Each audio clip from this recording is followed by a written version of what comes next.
Welcome to another episode of Eberhart Outdoors, and this one's going to be a presentation on the new ScentLok Saddle Hunter suit, which is going to be available sometime in August of this year, 2022. And this video is going to be on the features, and you might ask, well, why did they choose John Eberhart to design and put his signature on this suit?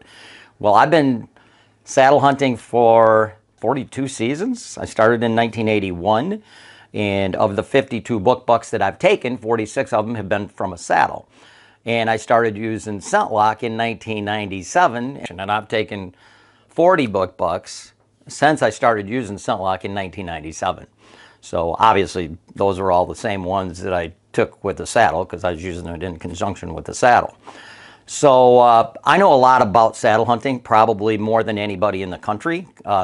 Greg Godfrey, who was one of the owners of Tethered, actually gave me the name the godfather of saddle hunting because I've written 3 books. I had a chapter in each book about saddle hunting over the years, and I've always pushed that agenda, and it's becoming so popular right now. And it's getting to the point where people have to address it on items related to hunting outside of just the saddle itself. I'm not a TV guy. You know, TV guys hunt in Fantasyland zoo-like settings. You know, I just watched 2 shows yesterday. 2 guys shot monster bucks, and they walked across dirt fields. They probably walked 400 yards across dirt fields to get to the corn piles that they had, where they shot them at 10 and 15 yards. Everybody's hunting out of these hard blinds and tripod blinds, and where you don't have to step foot in the woods. You know, you literally, this micromanagement stuff, you don't set foot in the woods. You don't have to trudge through swamps. You don't have to actually hunt. All you got to do is learn how to grow big deer. It's kind of like, you know, raising cattle. You just raise so many cattle, and then once they hit the market phase, you sell them to the market. Well, that's exactly what the TV guys do. They raise many mature bucks on their properties, no competition. And basically, when they get big enough to fit the entertainment purposes of the TV show for their viewers, they shoot them. And it's relatively simple because the deer are easy to kill in comparison to people hunting on public land. And that's something I've done all my life. Every deer I've ever killed in my life has been either on public land or knock on doors for free permission properties where there's also other hunters, because basically those people let anybody hunt that knocks on their door. So I'm hunting back in the junk. I'm hunting back in the security cover. I'm trudging through swamps with hip boots and waders and taking canoes up rivers. I know what most hunters go through. They don't have it easy like the TV guys show on TV.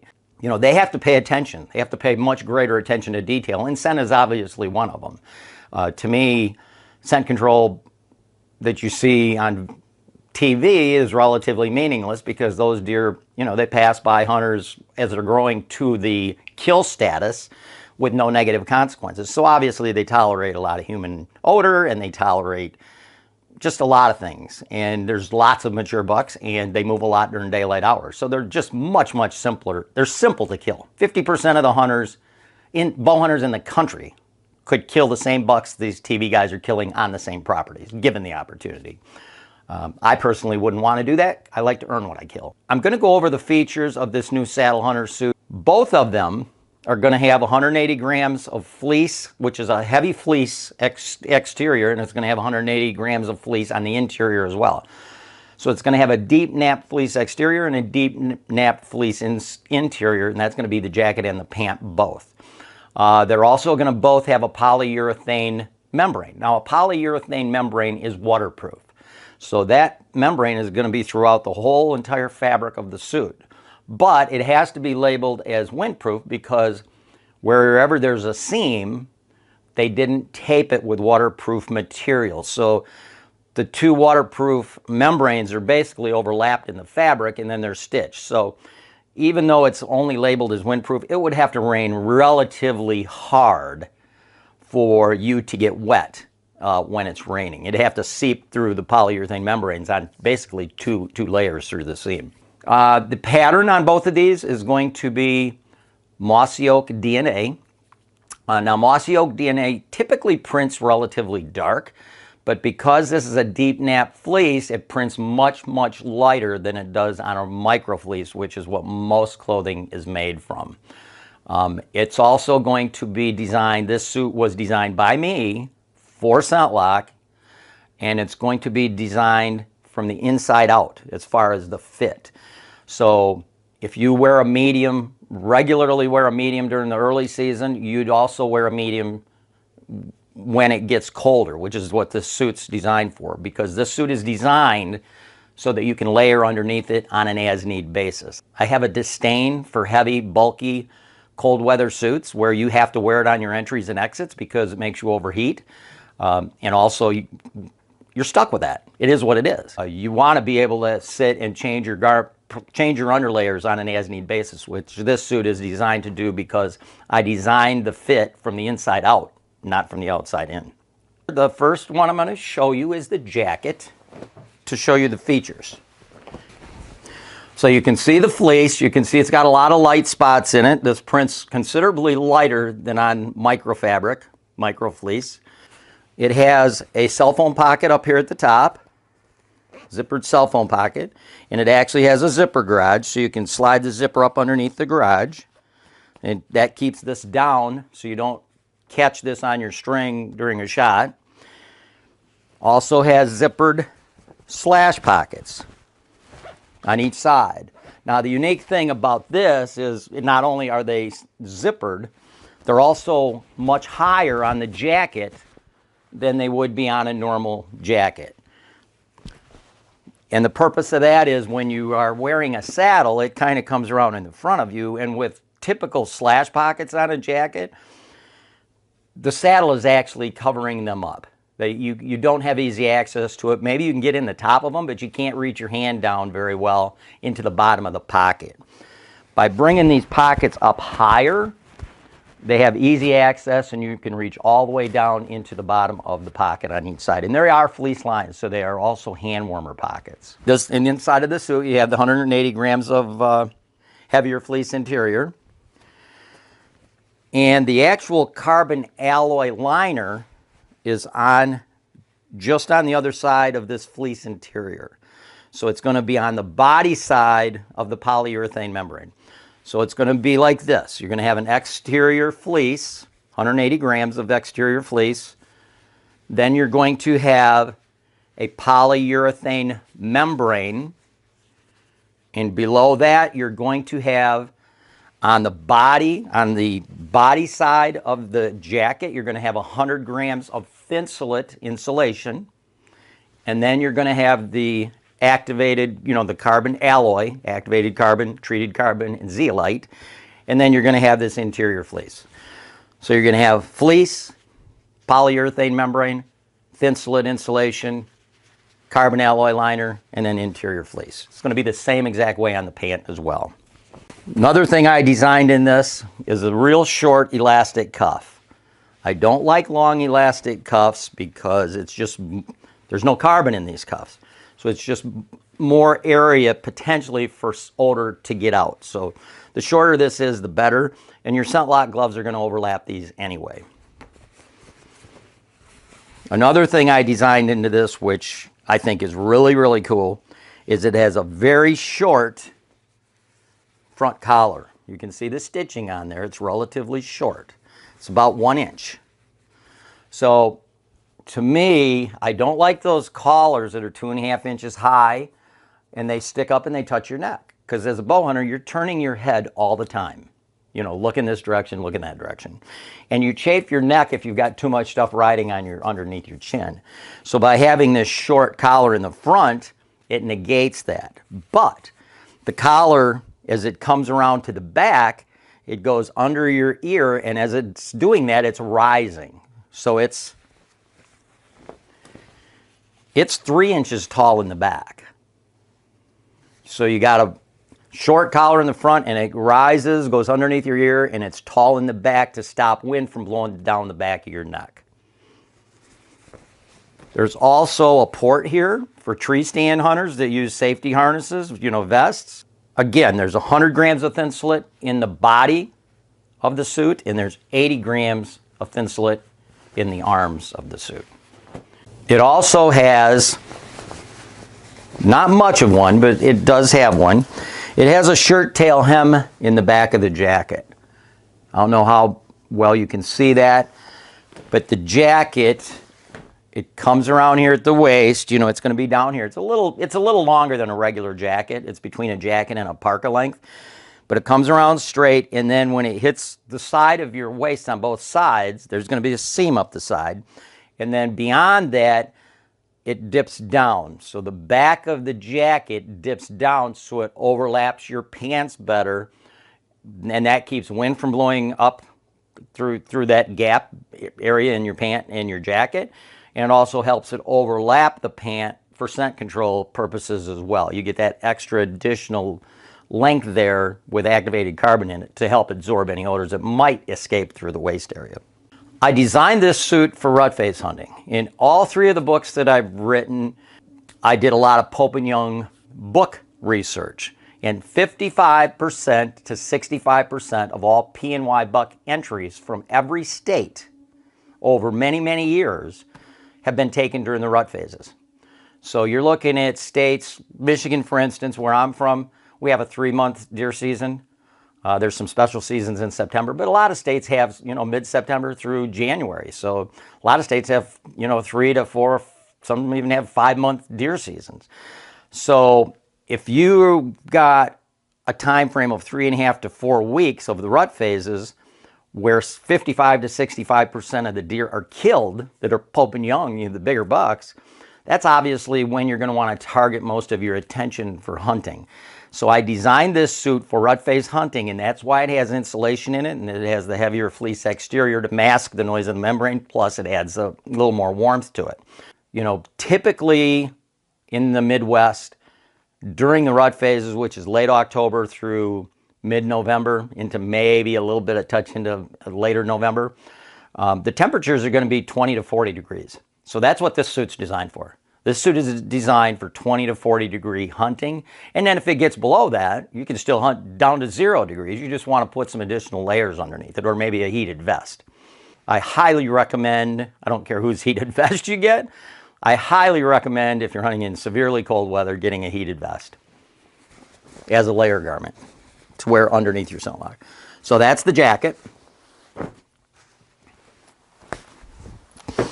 The pant is quite unique as well. And again, it's designed for saddle hunters. Same deal, 180 gram deep nap fleece exterior, polyurethane membrane, thinsulate, 100 grams in the hip area, in the, you know, around your butt. And it's going to have 80 grams of thinsulate in the legs. And then you're going to have your carbon alloy liner below the thinsulate insulation, and then you're going to have the same exact 180 gram fleece on the interior. This suit, the pant will have belt loops, as you can see.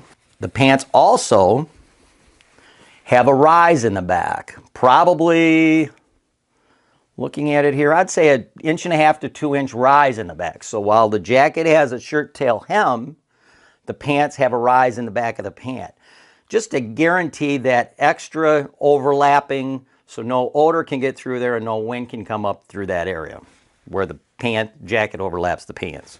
So you got belt loops, a high rise in the back of the pant, and something that I really like, you don't have to wear a belt with these pants. It has a quick adjust buckle just on the right side of the button in the front, just like you'd have on a backpack strap, a quick adjust, or on a gunsling. And basically, once you put your pants on, all you got to do is grab the tab end and just pull on that and adjust it. And then to loosen it, just lift up on that and let it out. So you don't need a belt. It's got a real quick adjust that you can literally adjust to tighten your pants in 1 to 2 seconds. Has a button in the front, the top of the fly, and the fly is a two-way zipper. So the zipper has two tabs on it. So you can zip this up from the bottom up, or you can zip it from the top down. So again, you can see both of those zipper tabs on there. It's a two-way fly. When you're hunting, at least when I do on all-day sits, I usually have to go to the bathroom 2 or 3 times a day into a bottle, and it's just a lot easier to access with a zipper that zips up from the bottom than it is down from the top. Something else very unique on this is it has incorporated right into the pant, it has knee pads.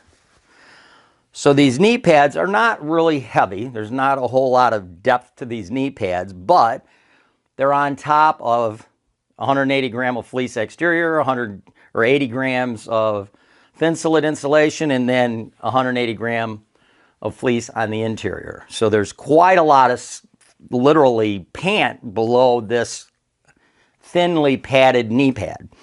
And this is going to guarantee, this knee pad, that as you put your knees into the tree, when you're hunting properly out of a saddle, you're somewhat straddling the tree, or you've got your knees into the tree. You're not standing way off the front of a platform, 18 inches away from the tree, to make it easier to get picked, you know, when the foliage is down.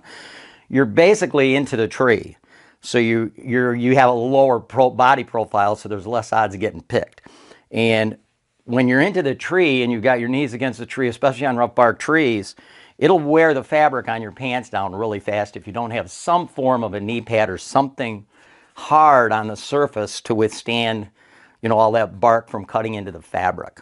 So this has knee pads on both legs. They're not heavy-duty knee pads like you get on a tethered knee pad or a trophy line knee pad, but they are definitely sufficient enough as knee pads that you can get away without having any other knee pads other than these.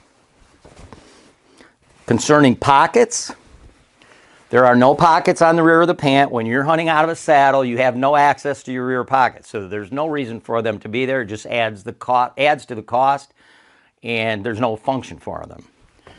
You can't wear a wallet when you're hunting out of a saddle because that becomes a pressure point. Anything in your rear pockets is a pressure point. On a long-term sit, you'll feel that. It does have your normal slash pockets in the front at the top, and these are also fleece lined, as well as it has leg pockets that are zippered on the, basically they're on the top of your thigh when you're in a somewhat sitting position. Because when you're saddle hunting, you're not sitting with your knees bent 90 degrees like you are in a tree stand. Your knees are going to be bent like 45 degrees. So, you know, your legs are going to be somewhat like this. So you have access to those pockets really easily on the top. And it's got a little flap over the top too, so when it rains, it won't get wet inside. And these are also fleece lined. You can put your hand in there to keep your hands warm. So I think I've covered the pants and I've covered the jackets pretty well. Those are all the features. And again, this suit is designed for saddle hunting purposes, but it can be used by tree stand hunters as well, because ScentLok doesn't really offer much in the line of clothing that has light insulation in it. Everything's either super heavy insulation or it's midweight with no insulation. So this is a suit that has some light insulation that you can layer underneath it without having to buy an additional size up suit. You just keep the same size and, you know, layer on an as-need basis. Now, because this has a polyurethane membrane in it, anytime you have a ScentLok suit and it has a polyurethane membrane in it, the polyurethane membrane is going to be on the exterior side of your carbon alloy liner. So your liner is on the body side, which is where it needs to be to absorb your odor molecules you produce and emit.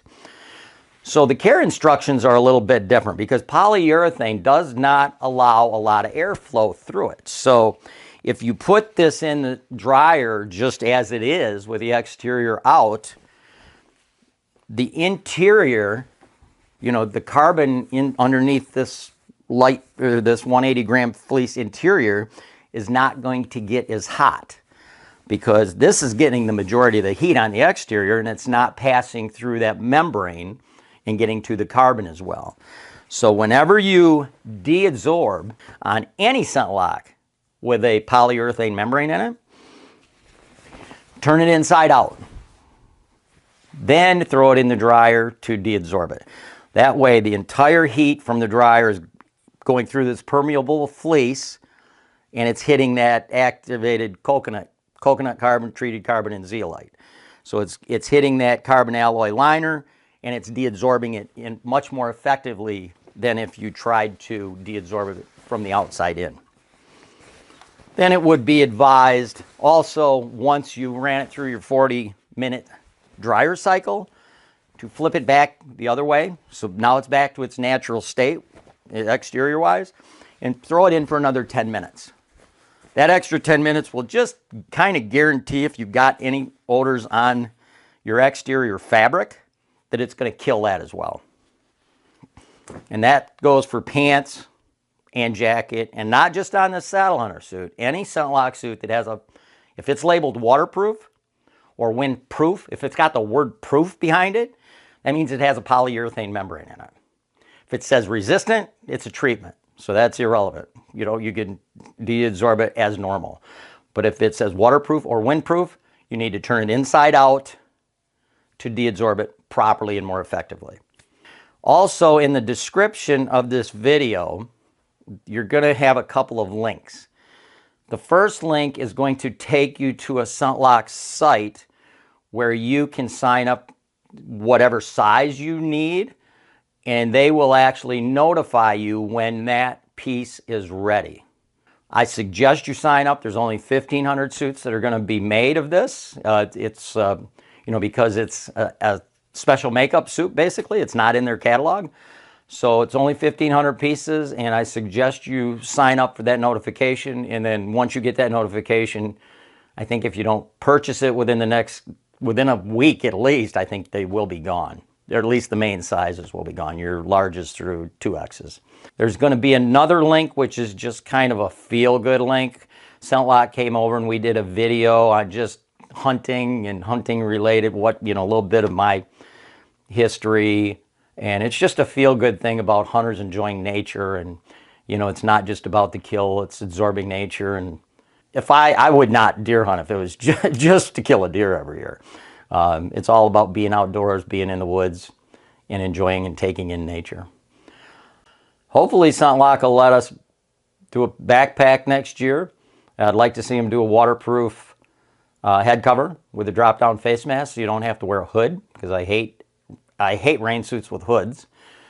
And maybe a couple of other items. I'd like to also do a mid-weight suit, something for people that are down, hunting in the southern areas.